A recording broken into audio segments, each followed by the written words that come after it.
సార్వత్రిక ఎన్నికల సమరంలో ఓ అంకం ముగిసింది. 7 దశల్లో జరుగుతున్న ఎన్నికల్లో ప్రచారానికి ఇక తెరపడింది.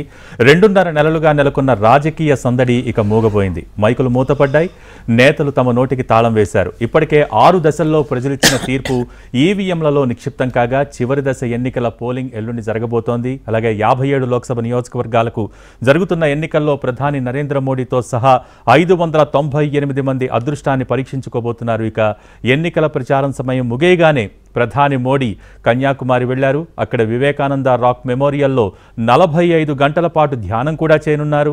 మరి 2014-2019 ఎన్నికల ప్రచారం తర్వాత కూడా మోడీ ఇలాగే ధ్యానం కోసం వెళ్లారు. అయితే దీనిపై కాంగ్రెస్ పార్టీ విమర్శలు గుప్పిస్తోంది. ప్రచార సమయం తర్వాత కూడా మోడీ మీడియాలో కనిపించే స్టంట్గా అభివర్ణిస్తోంది. తెలంగాణలో రాష్ట్ర గీతం రూపకల్పనపై కొందరు అభ్యంతరాన్ని చెబుతున్నారు. తెలంగాణ గీతానికి స్వరకల్పన ఆంధ్ర ప్రాంతానికి చెందిన కీరవాణి చేయటాన్ని తప్పుబడుతున్నారు. మరోవైపు ఏపీలో పోస్టల్ బ్యాలెట్ వివాదం హైకోర్టుకు చేరుకుంది. దీనిపై టీడీపీ వైసీపీ మధ్య మాటల యుద్ధం కూడా జరుగుతోంది. ఇటువంటి అంశాలన్నింటిపైన ఈరోజు విశ్లేషణ అందించేందుకు ప్రొఫెసర్ నాగేశ్వర్ గారు నాతో పాటు ఉన్నారు. నమస్కారం నాగేశ్వర్ గారు. మొత్తానికి ముందుగా మనం తీసుకుంటే కనుక తెలంగాణ గీతానికి సంబంధించి, రాష్ట్ర గీతానికి సంబంధించి వివాదం నడుస్తోంది. ఇక్కడ తెలంగాణ గీతానికి కీరవాణి సంగీతాన్ని అందించడానికి సంబంధించి చాలామంది వివాదాస్పదం చేస్తున్నారు. కీరవాణి తెలంగాణ ప్రాంతానికి చెందినవారు కాదని, కీరవాణికి ఎందుకు ఇవ్వాలని, ఇటువంటివి ఏంటి ఈ వివాదాన్ని ఏ విధంగా చూడాలి? ఇప్పుడు తెలంగాణ గీతంలో వ్యాకరణం ఉంటే అది పరవస్తు చిన్నయ్య సూరి ఆంధ్ర అతను గనక తెలంగాణ వ్యాకరణంతో తెలుగు కొత్తగా రచించి తెలంగాణ వ్యాకరణంతో రాయాలని అనలేం కదా.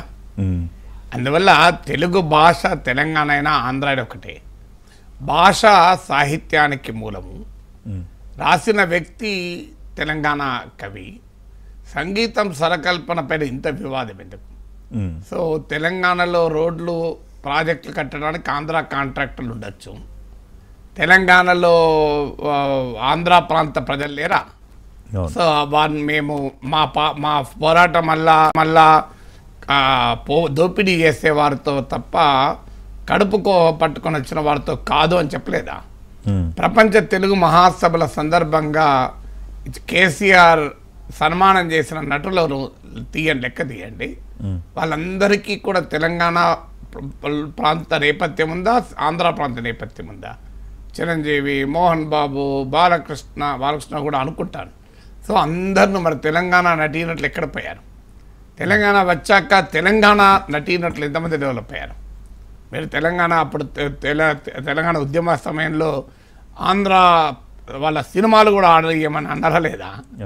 సో మరి ఆంధ్ర వాళ్ళ సినిమాలు ఆర్డర్ ఇవ్వలేదు అని అన్నదంతా మాయమైపోయింది కదా.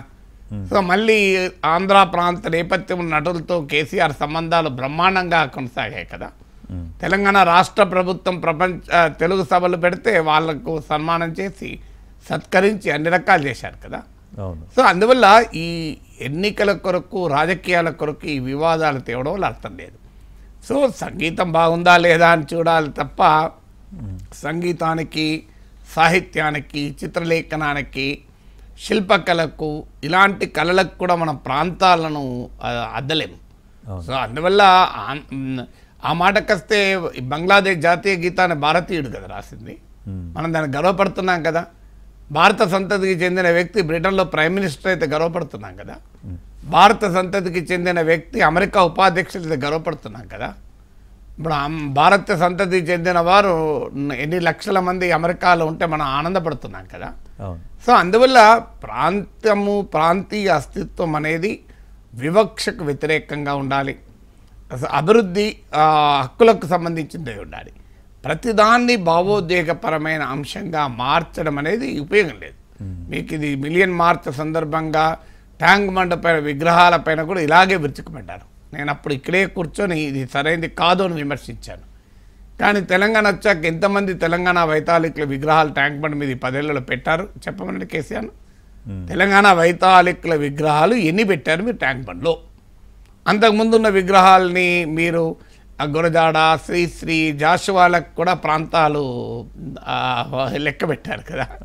సో అసలు శ్రీశ్రీ, జాషువా, గురజాడకు ప్రాంతాలను అంటగట్టిన వారు మరి తెలంగాణ వచ్చాక ఎంతమంది తెలంగాణ వైతాళికులకు మీరు సముచిత స్థానం ఇచ్చారో చెప్పండి ట్యాంక్ బండ్ పైన. ఆ లెక్క చెప్తే తేలిపోతుంది కదా, మీరు వెళ్ళి ట్యాంక్ బండ్ చూస్తే అర్థం కాదా. అవును. ఆ మాటకి వస్తే తెలంగాణలో శ్రీనారాయణ రెడ్డి కోసం ఒక పెద్ద స్మారక కేంద్రం కడతామని ఆ రోజుల్లో కేసీఆర్ ప్రామిస్ చేశాడు ఆయన చనిపోయినప్పుడు. ఎక్కడ ఏర్పడింది, ఎంత బాగా ఏర్పడింది మనకు ఒకసారి చెప్పమనండి. ఒక అద్భుతమైన దివ్యమైన స్మారక కేంద్రం వచ్చిందా. సో అందువల్ల మనకు అసలు జయశంకర్ సార్కి ఏ గౌరవం వచ్చింది నాకు చెప్పండి. ట్యాంక్ బండ్ మీద జయశంకర్ సార్ విగ్రహం ఉందా? నాకు తెలిసినంతవరకు లేదనుకుంటాను. మరి జయశంకర్ సార్ విగ్రహం ఎందుకు పెట్టలేదు ట్యాంక్ బండ్ పైన? దీనికి ఆన్సర్ చెప్పాలి కదా. అసలు తెలంగాణ సిద్ధాంతకర్త అయిన జయశంకర్ సార్ విగ్రహం ఎందుకు పెట్టలేదు? పెట్టమని ప్రతిపక్షాలు అడగలేదు, ఆనాడు తెలంగాణ ఉద్యమంలో పాల్గొన్న సంఘాలు అడగలేదు, ఆ తెలంగాణ ఉద్యమంలో పాల్గొన్న మేధావులు, కవులు, కళాకారులు కూడా అడగలేదు. నేనే చాలాసార్లు అడిగాను, నేను చాలాసార్లు అడుగుతూ వస్తున్నాను. సో అందువల్ల మనకు బేసిక్గా ఈ ఇష్యూను కాంట్రవర్సీ చేసి మళ్ళీ తెలంగాణ అస్తిత్వాన్ని రగిలించి ఓట్లు తెచ్చుకోవాలనే ప్రయత్నంలో భాగమే తప్ప, ఉద్యమకాలంలో మనం చూసాం రోజు లగడపాటి రాజగోపాల్, ల్యాండ్ కోయిల్స్, వక్ఫ్ భూములు, పద్మాలయ స్టూడియోస్, ఎన్కన్వెన్షను, అయ్యప్ప సొసైటీ భూములు, ఇవన్నీ చూసాం. ఏం జరిగినాయవన్నీ తర్వాత ఏమన్నా 10 ఏళ్లలో మనకు వినబడే అవన్నీ ఏమన్నా. సో అందువల్ల ఇది కేవలం సందర్భం. ఇప్పుడు తెలంగాణ గీతాన్ని అసలు మొదటి క్వశ్చన్ అనేది పోనీ ఇప్పుడు కీరవాణి సంగీతం, మీరు తెలంగాణ వారి సరకల్పనలు ఈ 10 ఏళ్లలో ఎందుకు తెలంగాణ గీతాన్ని ఆవిష్కరించలేదు? దానికి ఆన్సర్ ఉండాలి కదా. 10 ఏళ్ళు ఎందుకు ఇంతవరకు తెలంగాణ గీతాన్ని ఎందుకు గుర్తించలేదు కేసీఆర్ ప్రభుత్వం? దానికి ఆన్సర్ చెప్పమనండి. తెలంగాణ వచ్చాక తెలంగాణకు ఒక గీతం ఉండాలి అని ఉద్యమకాలంలో కేసీఆర్ కూడా అన్నాడు కదా, మరి ఇది ఎందుకు పెట్టలేదు?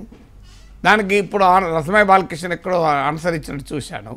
అంటే అందశ్రీ మార్పులకు ఒప్పుకోలేదు. అందశ్రీదే పెట్టమనే రూల్ కాదు కదా.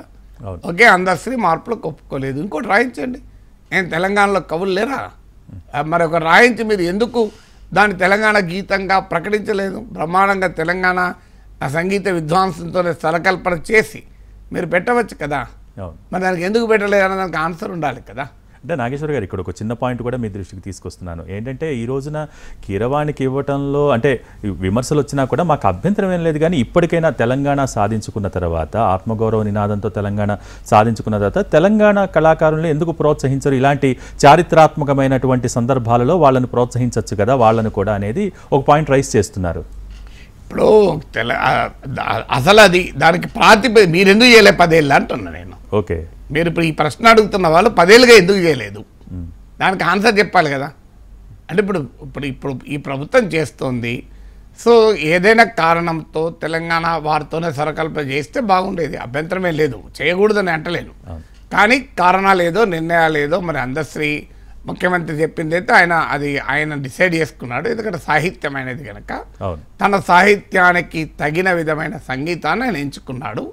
మేము అందశ్రీకి అది వదిలేసాము. ఇది రాజకీయ నిర్ణయం కాదు. ఏ కవి అయితే ఈ గీతాన్ని రాశాడో ఆ కవి ఆ గీతానికి తగిన సంగీతాన్ని ఎంచుకున్నాడు అన్నారు. సో అక్కడికి క్లోజ్ చేయొచ్చు కాంట్రవర్సీని. ఇప్పుడు ఎందుకంటే ఆ కవికి ఆయన సాహిత్యానికి తగిన సంగీతాన్ని ఆయన ఎంచుకున్నాడు.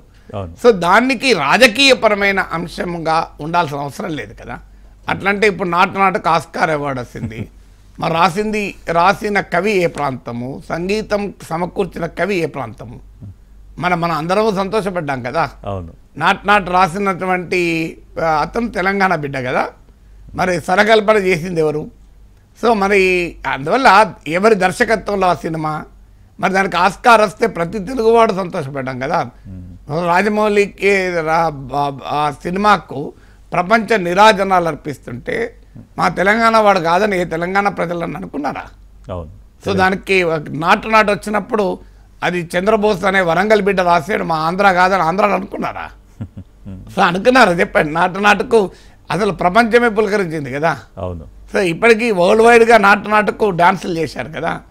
సో మరి నాటు చంద్రబోస్ రచన కనుక అది తెలంగాణ మాకు సంబంధం లేదు అని ఆంధ్ర వాళ్ళు అనుకోలేదు.